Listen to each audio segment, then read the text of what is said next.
Mais uma segunda-feira, início de semana mais diferente de todas as outras, temos novamente Super Mundial. Novamente veremos alguns brasileiros em campo. Botafogo e Palmeiras jogam hoje, mas o importante é falar sobre esta imagem. Todos os brasileiros líderes de seus grupos entram na terceira rodada com muita vantagem em classificar para as oitavas de final.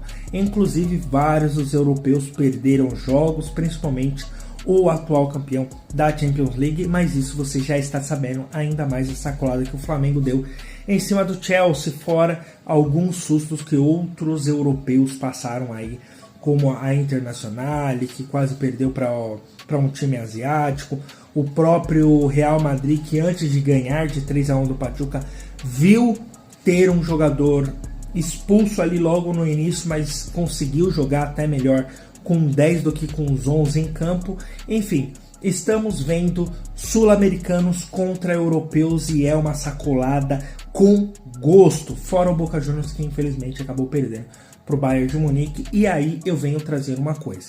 Todo mundo viu a frase do Felipe Luiz, justamente explicando qual é a real situação do futebol brasileiro, futebol sul-americano contra os europeus.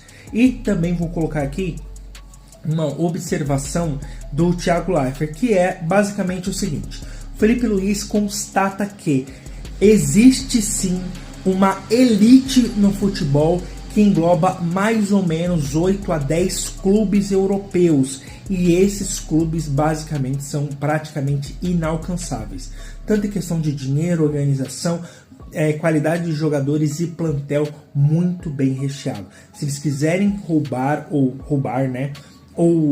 conseguir qualquer jogador do mundo, eles conseguem. E nesse grupo está alguns times como Bayern de Munique, Real Madrid, o próprio PSG, Barcelona, o Manchester City e alguns outros clubes. Eu citei alguns aqui, mas esses clubes eles são a elite da elite. Para você ter uma ideia, normalmente são esses clubes que chegam constantemente em semifinais, finais de Champions League. E aí, neste caso, realmente é praticamente inalcançável.